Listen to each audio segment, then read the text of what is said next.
Molt bé, doncs ja ens acompanya en Diego Sola, que és professor de la Universitat de Barcelona, professor d'Història i autor de Història dels Papes. La visita del Papa a Barcelona per beneir la Torre de Jesús de la Sagrada Família ha obert una polèmica com feia temps que no vèiem, una polèmica de fons.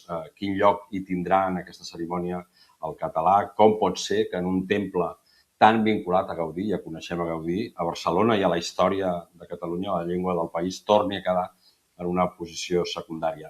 I ho anirem descobrint què és el que passa, per què ens trobem en aquest escenari, reculant en la història. Per això hem convocat el Diego Solà, perquè, a més, acaba de treure aquest llibre que és molt oportú pel que volem explicar justament. Diego, moltes gràcies, bon dia, gràcies per ser avui al Miracle amb nosaltres. Bon dia, Xavier. Un plaer ser amb vosaltres. Molt bé.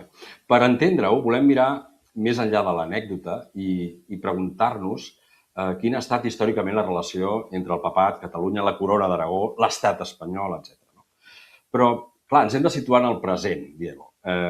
Quan veiem aquesta dificultat perquè el català tingui un lloc central en una celebració com aquesta, som davant d'un problema puntual, allò de protocol, o no? Estem davant d'un símptoma més profund de la relació entre l'Església Catòlica, els estats i les nacions sense estat, com és el cas de Catalunya. Totalment, Xavier. De fet, la polèmica que estem vivint aquests dies sobre el paper que tindrà el català en les celebracions a Catalunya de la visita Lleó XIV ens retrotrauen a un conflicte o a una problemàtica que la mateixa Santa Seu no ha sapigut sempre com gestionar, almenys des de final del segle XIX. És a dir, en el context de la Renaixença, quan hi ha tota una recuperació del català com a llengua literària i la formació en clau contemporània d'una identitat nacional, sorgeix la pregunta de com es relaciona l'Església Catòlica amb aquest moment polític. Penso en el cas de Lleó XIII, en el moment que el 1891 proclama la Mare de Déu de Montserrat com a patrona de Catalunya. En aquell moment sabia que aquest era un gest que seria llegit com un gest d'afirmació nacional, efectivament, però en un moment en què l'Església catalana tenia referents a la cúria episcopal, penso en el cas del bisbe Morgades o del bisbe Torres i Bages, és a dir, s'anava formant un catalanisme conservador que a Roma podia interessar. Quan el catalanisme a nivell hegemònic ha estat en mans d'altres orientacions polítiques, més d'esquerres i fins i tot en postures molt laïcistes o anticlericals, la postura cap al fet nacional i en el fet nacional i a la llengua, evidentment, ha sigut molt més conflictiva. Per tant, això almenys és un conflicte, un problema que la Santa Seu gestiona des de fa 140 anys, més o menys. Però la sensació és que s'entén més bé amb els estats, com ell, no? Com el Vaticà, que no pas amb aquestes nacions que malden per sobreviure en alguns casos, no? O per ser, o per expressar-se, no? Però ja entrarem en això. Jo crec que hem d'anar encara més enrere en la història i agafar-nos el llibre que acabes de publicar, la història dels papes, per descobrir o veure els fonaments d'aquesta relació particular, i aquí el que era la corona d'Aragó, el que ara són els països catalans, que aleshores eren ben bé una altra cosa, però ja començaven a configurar-se, almenys des d'un punt de vista identitari i polític, van tenir una relació molt, molt important amb el papat, amb Roma, i jo no sé si aquells fonaments avui dia hi són també en tot això que està passant o tot el contrari, no? Explica'ns.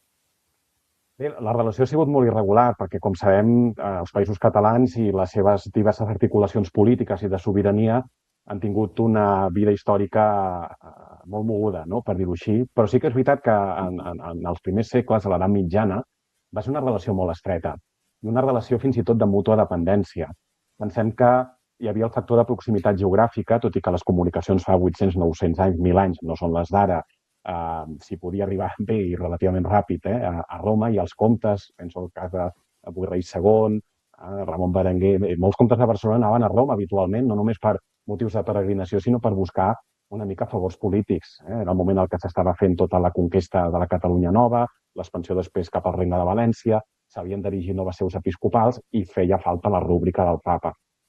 Fins i tot el mateix pare de Jaume I, Pere II el Catòlic, va posar la corona d'Aragó com a regnes feudataris del papa de Roma, en aquest cas Innocenci III. Per tant, era Era una simbiosi molt forta. Com bé deies, però, Xavier, al final, clar, a partir d'un cert moment, la Santa Seu busca una relació directa amb els estats i en la formació de l'estat modern, segle XVI, XVII, XVIII, l'època de la monarquia hispànica, a partir de 1714, tot el nou model centralista borbònic de l'estat espanyol fa que la relació amb els territoris nacionals o antics regnes, nacions, passi absolutament a un segon pla, i això dura tot el segle XVIII, tot el segle XIX.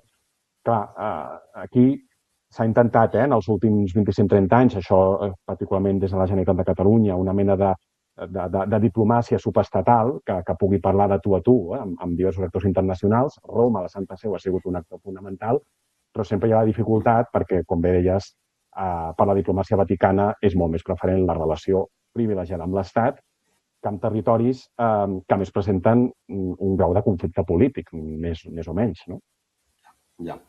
Per tant, Diego, i ara torno a estirar el fil de la història, no ens ha servit massa o de gaire haver tingut els Borja, és a dir, papes valencians a Roma. Això ha quedat allà enrere i no ens ha estat útil o no ens està sent útil ara, no? No, diguem que no, bueno, forma part, diguem, de la continuïtat històrica, no?, la institució papal, però pensem que els Borja arriben a la Santa Seu amb molt temor per part dels poders fàctics a Roma. Quan va ser escollit el primer dels Borja, Calixte III, clar, ell havia sigut un col·laborador molt estret amb Alfons el Magnànim. I a Roma sembla que corria la brama que estaven organitzats, deia, oh, Déu mío, la Santa Seu in mano dei catalani, no? És a dir, eren papes catalanoparlants i hi havia aquesta idea de, bueno, tota la llegenda negra, d'alguna manera, dels catalans a la Mediterrània al llarg de l'edat mitja i la baixa edat mitjana. També va obeir l'elecció dels Borja, Calixte III i Alexandre VI com a papes, el pes de la geopolítica i el pes de la Corona d'Aragó en aquesta geopolítica europea i mediterrània. El seu pes, la seva potència, no?, sens dubte. Clar, això queda ja molt lluny, efectivament. I pensem que en els grans segles de la formació de la imatge del que és la Santa Seu, penso el Renaixement, el Barroc, els territoris de parla catalana van tenir una presència menor, perquè els centres polítics eren uns altres. Penso el cas, per exemple, la Casa d'Àustria, la dinastia Habsburg, governava la monarquia hispànica, governava el Sacre Imperi. Que no serà fins temps més endavant que a títol personal figures de València, de Catalunya, que tindran un pes a la cúria per motius diversos. Penso en el cas hi ha un català molt influent al segle XIX a la Santa Seu, que és Josep de Calassanç Vives i Tutó, que era un caputxí del Maresme, de Sant Andreu de Llavaneres. Aquest és l'home més poderós a Roma després del papa Pius X, perquè era el seu teòleg de capçalera. Però que arriba a tenir influència per mèrits individuals, no? Era un home molt potent intel·lectualment, un gran teòleg. Per tant, la influència s'ha d'exercir a través de les accions individuals i no tant a través de les accions col·lectives o polítiques que costen molt més de fer arribar a la Santa Seu sense un estat al darrere, evidentment. Pel que saps sobre el funcionament del Vaticà, no deixa de ser un estat i la jerarquia de l'Església Catòlica funciona com això, com una jerarquia. Roma manen, després hi ha l'estructura dels bisbats, etc., les conferències episcopals, els nuncis. En tot aquest esquema, què és el que pot estar passant en aquests moments? És a dir, qui decideix, en definitiva, quina serà la llengua que es farà servir a la cerimònia, en aquest cas de benedicció de la Torre de Jesús de la Sagrada Família? En el cas de la de Benet XVI, quan va venir a inaugurar o d'alguna manera també beneir el temple, la basílica de la Sagrada Família, sembla que també es va optar per aquesta solució del 80-20% aproximadament. En tot cas, jo el que et pregunto, no sé si tu... Clar, aquest és un capítol que s'escriurà, serà una addenda del llibre, no? O d'aquest papa, no? Però en tot cas, com s'està coent aquesta decisió i què és el que està passant ara, que tothom està pressionant perquè quins canvis hi poden haver? Ara ja et demano una mica a nivell d'organització, sí. És molt complex, Xavier, perquè d'una banda hem d'entendre que la diplomàcia vaticana no vol crear problemes on no n'hi ha. És a dir, que la solució satisfactòria per la Santa Seu seria que el català tingués un paper central o el paper que correspongués sense, diguem, aixecar cap ull de pony, però a la vegada la problemàtica de tot plegat és que són molts actors intervenint en la preparació. O sigui, bàsicament, la visita es prepara des de Secretaria d'Estat a la Santa Seu, que seria com el Ministeri d'Afers Exteriors del Papa. La Conferència Episcopal Espanyola té un paper, de fet, creiem que ha tingut un paper fonamental en aquest missal on s'ha bandejat completament el català. Després l'Església local, que en aquest cas seria l'Arquebisbat de Barcelona. És a dir, aquests són els tres actors principals. S'entén que hi ha tot un procés de preparació i converses on les comunicacions potser no han estat prou fluides perquè, sens dubte, crec que és l'Església local, entenent que és Barcelona, l'arxidiòcesi, la que ha de transmetre quina és la realitat lingüística o sociolingüística del país. I aquí potser... Clar, perquè en aquest cas, Diego, s'hi afegeix un altre element, que és el protagonista principal, que és Antoni Gaudí, no? I el que sabem d'ell, el que la història ens ha explicat de l'arquitecte, no? I del Temple de la Sagrada Família, etc. No? Sí, totalment. De fet, jo crec que aquí s'han perdut moltes informacions que entenc que aquests dies, això no ho sabem, jo no tinc aquesta informació, però com que precisament la diplomàcia vaticana no vol crear aquests problemes, hi haurà una certa esmena del que semblava que havia de ser. Bàsicament perquè, com que al final el govern de Catalunya, el Parlament, han sortit institucions polítiques que han demanat el paper central del català, seria estrany que la Santa Seu es fes sorda a aquestes demandes. Clar, pel mig també hi ha el tema de l'anunciatura, és a dir, el papa té un ambaixador a cada estat, hi ha el nunci a Madrid, que acostumen a ser persones que venen de fora del mateix estat, per tant, no és un espanyol el que està d'anunci, tot i que hauria de conèixer una mica les realitats de l'estat espanyol. O sigui, manca molta informació al final, però manca molta informació perquè el més primordial, que jo insisteixo que és l'element cabdal, és que quan dic l'església local, són les esglésies, les diòcesis del territori, del país, són les que han de transmetre amb la major claredat possible quina és la realitat del país. I aquí és on s'ha de fer la feina. Sí. Ara entro aquí amb el ganivet. Aquí és on segurament tenim el problema, no? O rau el problema des del punt de vista estrictament periodístic, no? Analitzant el que ens estàs explicant. Si hi ha tots aquests actors que diuen la seva, no? La jerarquia, la diplomàcia, el nunci, la conferència episcopal de l'Estat, etc. Clar, què està passant? Que l'Església catalana d'uns anys cap aquí, potser de parlar de dècades, ha anat perdent una certa presència o un rol. És a dir, s'ha anat diluint, diguem-ne, el catalanisme de l'Església Catòlica en el cas de Catalunya, i vull parlar en general dels països catalans, si no hi ha un desballestament de les estructures. Ara, mira, venen al cas el tema de Barbastre, Lleida, el museu de les obres de Sixena, com es divideix una diòcesi que tenia tot el sentit des del punt de vista de les identitats, de la llengua, de la cultura. I això s'ha deixat fer i ha passat. La Tarraconense, jo recordo també moments en què hi va haver bisbes o gent de la jerarquia o de la cúpula eclesiàstica a Catalunya que tenien aquesta empenta. I ara sembla que d'uns quants anys cap aquí, i parlo de Catalunya i parlo del País Valencià, també recordo, això ja em porta al franquisme, i ara ja m'estic enrotllant massa, les campanyes dels bisbes catalans, perquè sempre el territori ha tingut Clar, volem bisbes catalans, però jo trobo que això passa sempre, ara que soc a Palma. Clar, quan hi ha d'haver un relleu, doncs els feligresos o la gent més té por que clar, al final el poder de l'Estat és posar qui sigui, qui volen, i que tingui una determinada política. I aquí és on, no sé, què ha passat perquè s'hagi perdut tota aquesta força o aquest rol que havia tingut o havien tingut les diòcesis dels països catalans? És un diagnòstic complex, però si haguéssim de resseguir alguna idea, jo sí que crec que al final l'Església i les esglésies dels països catalans certament han perdut presència, però també des de Roma s'ha fet com una lectura de... Jo conec més particularment el cas de Catalunya, en el conjunt dels països catalans, però al final aquesta lectura de, bé, en el cas de Catalunya, doncs un dels territoris més secularitzats de l'estat espanyol. Jo crec que quan surten els rànquings de nivell de pràctica religiosa, baptismes, matrimonis catòlics, està sempre en l'últim lloc. Aleshores s'ha fet com una lectura d'acord, com que és un territori molt secularitzat, vol dir que potser hem de fer una nova política eclesial, hem d'escoltar el territori però potser no tant, i per tant s'ha perdut influència, no? D'alguna manera.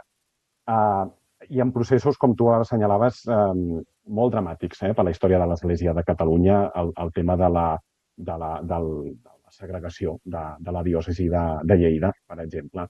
Fins i tot diria que, tot i que era una necessitat demogràfica, la manera com es va gestionar la formació de les noves diòcesis, crec que l'any 2004, Sant Feliu de Llobregat i Terrassa, segregades de Barcelona, fent que l'arxidiòcesi de Barcelona, que era una de les més grans d'Europa Occidental, passi a ser més petita.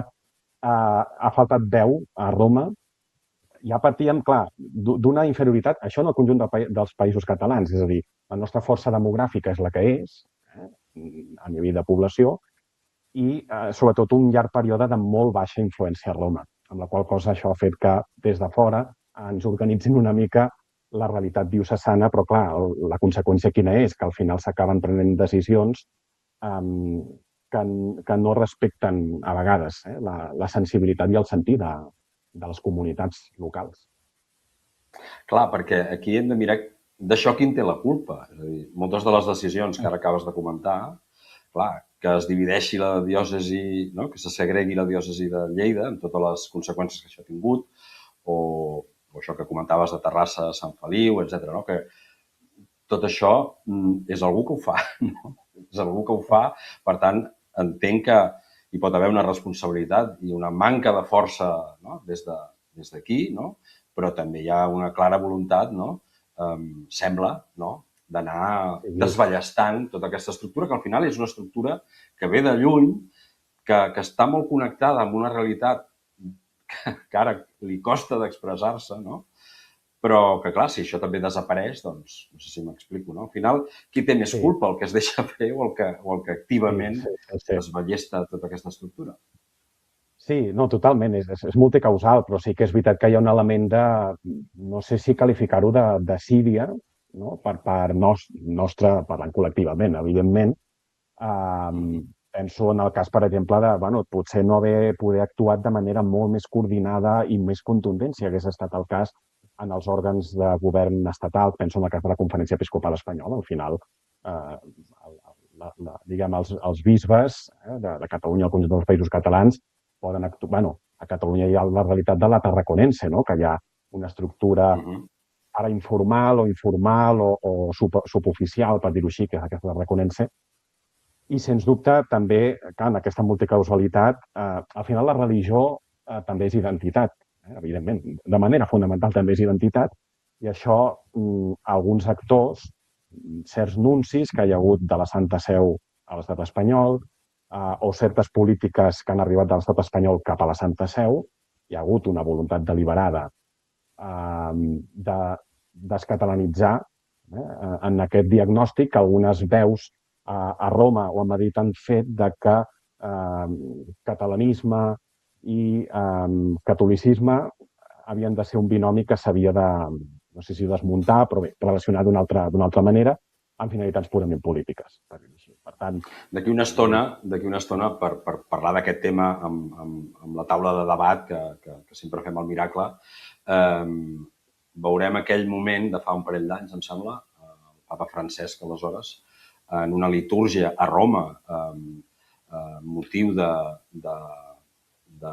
era alguna cosa relacionada amb la Mare de Déu de Montserrat. Sí, era una benedicció d'una imatge de la Mare de Déu de Montserrat. Exacte. Doncs això, era un acte que es feia allà a Roma i hi havia l'arquebisbe, ja saps de quines imatges estic parlant, ara les veurem després, però clar, aquí també és quan el papa Francesc, aleshores se n'adona que el text està en castellà i diu, no, això més amb aquella naturalitat. Amb el micro obert, sí, aquella naturalitat, ara ho veurem després, vull dir que...